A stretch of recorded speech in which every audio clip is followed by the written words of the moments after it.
सुमनसवन्दित सुन्दरि माधवि चन्द्र सहोदरि हेममयि मुनिगणवन्दित मोक्षप्रदायिनि मञ्जुळभाषिणि वेदनुते पङ्कजवासिनि देवसुपूजित सद्गुणवर्षिणि शान्तियुते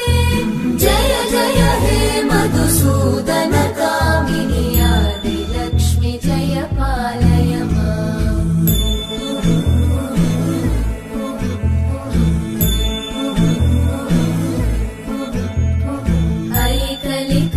ऐकलिकल्मषनाशिनि कामिनि वैदिकरूपिणि वेदमये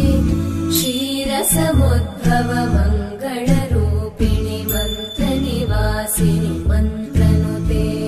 मङ्गलदायिनि अम्बुजवासिनि देवगणाश्रितपादयुते